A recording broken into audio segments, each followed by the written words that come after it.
Good morning everyone. तो चलिए आज जान लेते हैं कि महिलाओं को किस किस तरह की समस्याओं का सामना करना पड़ता है।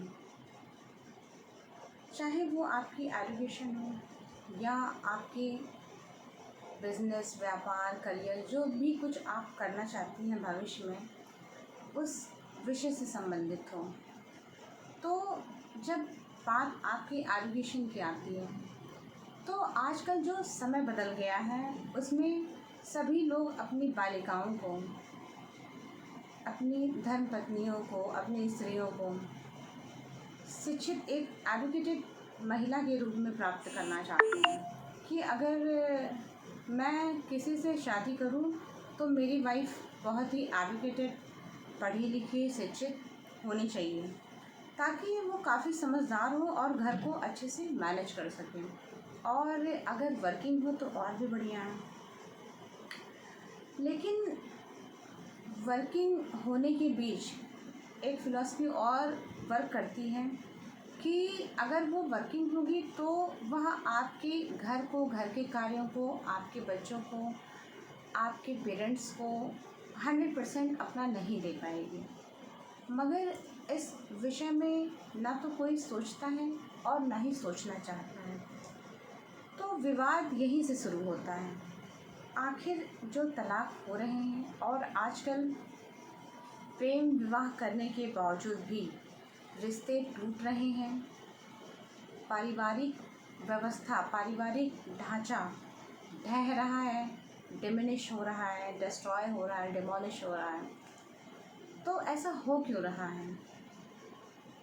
जैसा कि हमने रिसेंट पास्ट में एक न्यूज़ भी सुनी कि एक जज जिन्होंने लव मैरिज की, उसके बावजूद भी उन्हें हार कर आत्महत्या करनी पड़ी, जबकि जो उनकी वाइफ थी वो भी जुडिशल सर्विसेज में थी।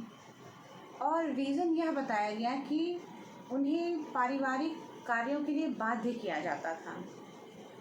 तो कुल मिलाकर हम ये जान पा रहे हैं कि जो बच्चे शादी करने के लिए जाते हैं 24, 25 या 30 की उम्र तक भी अपना करियर इस्टेब्लिश करने के बाद, तो वो यह समझ पाने में सामर्थ्यवान ही नहीं है कि शादी के बाद पारिवारिक व्यवस्था होती क्या है, पारिवारिक जिम्मेदारियां होती क्या हैं। उन्हें अपने पेरेंट्स का एज वेल एज़ अपने चिल्ड्रन का और अपना पूरा मैनेजमेंट, पारिवारिक व्यवस्था को नियमित और व्यवस्थित रूप से चलाना पड़ेगा और संयमित होकर। लेकिन हम देखते हैं कि आजकल लोगों में संयम का अभाव है, पेशेंस नाम मात्र भी नहीं है। कोई भी व्यक्ति एक दूसरे के साथ 1% भी कॉम्प्रोमाइज़ करने के लिए तैयार ही नहीं है। चाहे वो आपके गृह कार्य ले लीजिए, क्योंकि जैसे जैसे आप ग्रो करते हैं आप जान पाते हैं कि वैवाहिक व्यवस्था में पारिवारिक कार्यों का कितना बड़ा महत्व है, और जिसमें हाइजीन और घर की साफ़ सफाई रखना, खुद की साफ़ सफाई रखना, पूरा मैनेजमेंट, पूरी व्यवस्था को सिलसिलेवार तरीके से अगर मैं कहूँ और एक सिस्टमैटिक ढंग से सुचारू रूप से चलाने की व्यवस्था ही पारिवारिक व्यवस्था है।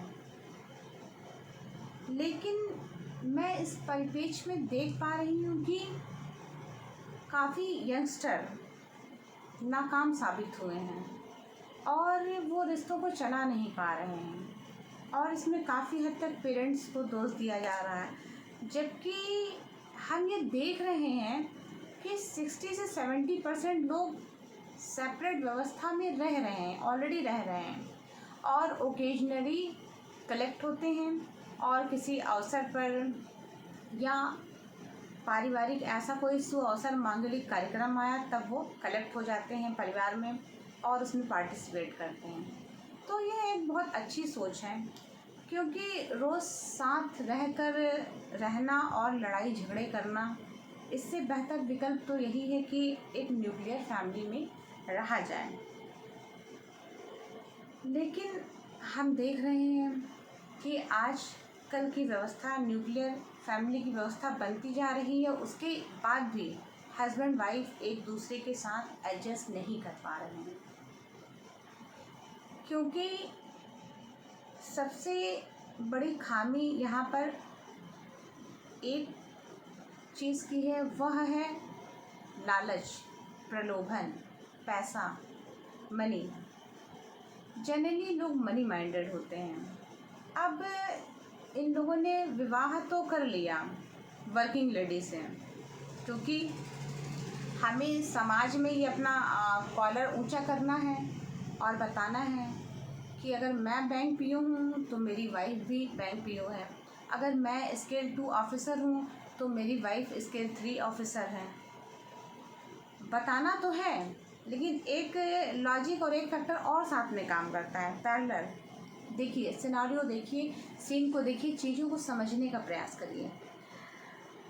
चीज़ें कुछ इस तरह से कि हस्बैंड को एक तरफ अच्छा तो लग रहा है, लेकिन दूसरी तरफ ईर्ष्या का भी भाव जन्म ले रहा है कि जिसको देखो वो मेरी वाइफ के एमबीबीएस रिकॉग्निशन से मैं पहचाना जा रहा हूँ, और मैं एक प्राइवेट कंपनी में छोटा सा एम्प्लॉई हूँ, और जिसको देखो मेरी वाइफ को तवज्जो दे रहा है, इम्पोर्टेंस दे रहा है, और मुझे कोई पूछ नहीं रहा, मेरे घर के ही लोग नहीं पूछ रहे हैं।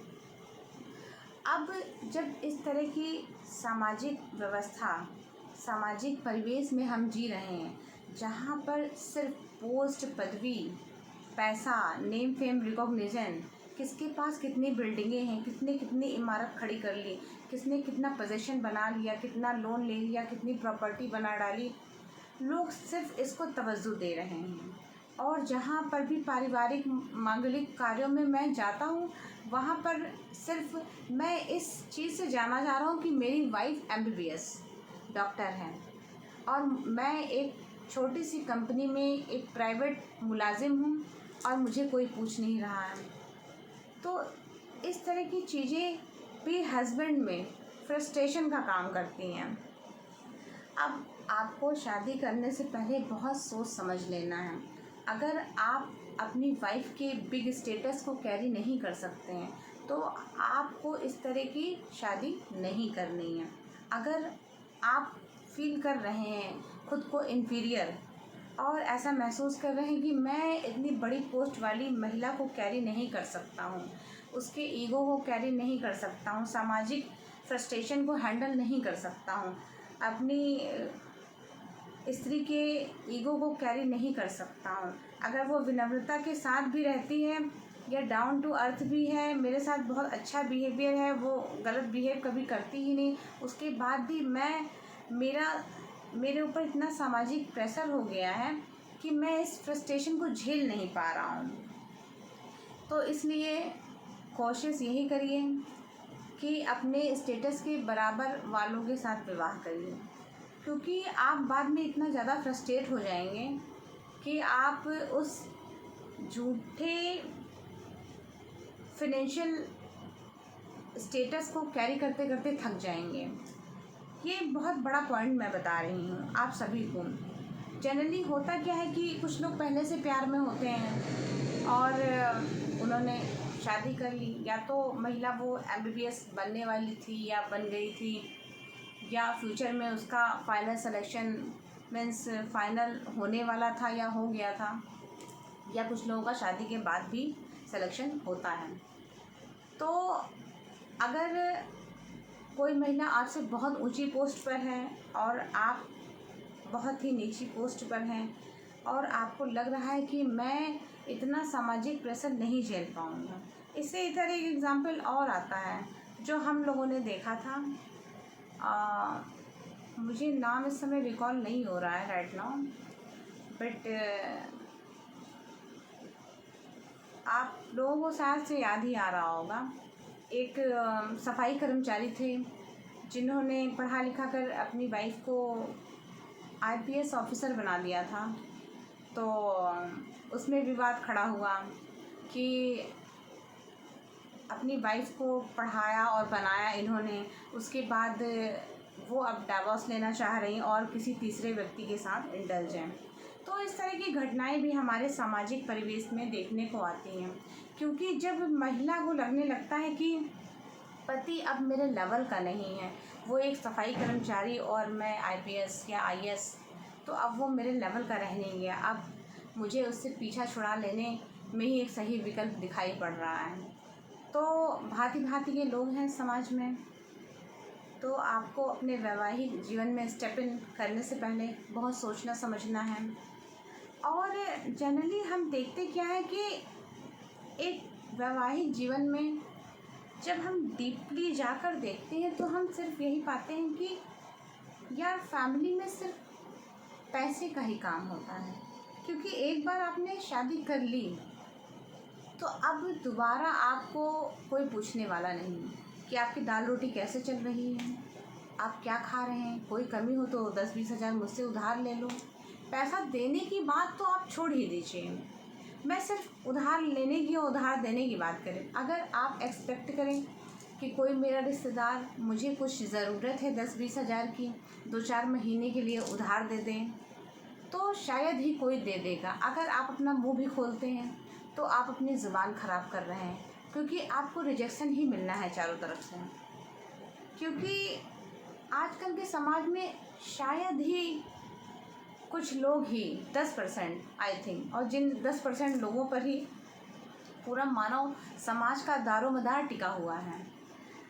तो इस तरह के 10% लोग जो काफ़ी दयावान हैं, जेनरस हैं, जेनरॉसिटी हैं जिनके हार्ट में, जो जनहितैषी हैं, मानव हितैषी हैं, मुझे तो लगता है कि पृथ्वी उन्हीं महानुभावों पर टिकी हुई है, उन जेनरस लोगों पर।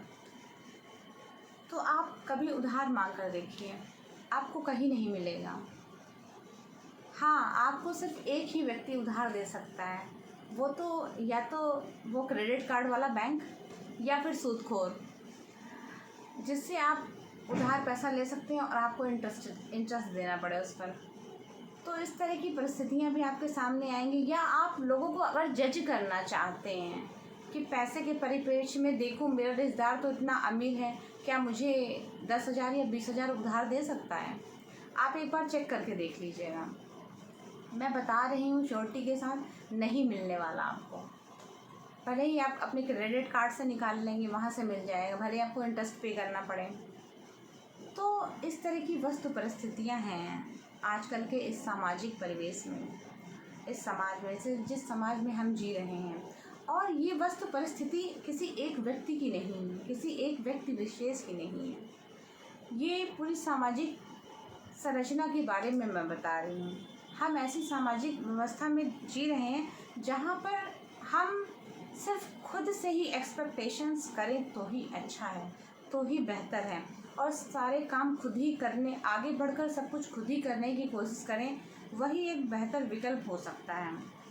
क्योंकि जब हम एक्सपेक्टेशंस करते हैं तो वो टूटती हैं, ब्रेक डाउन होती हैं, और हमारा दिल टूटता है, हमारी आत्मा तार तार होती है, और वह हमें अंदर तक झकझोर जाती है, अंदर तक हिला जाती है, कुछ बड़ा अकम्प्लिश करने के लिए, कुछ बड़ा स्टैंड लेने के लिए। तो आज के लिए बस इतना ही। Thank you.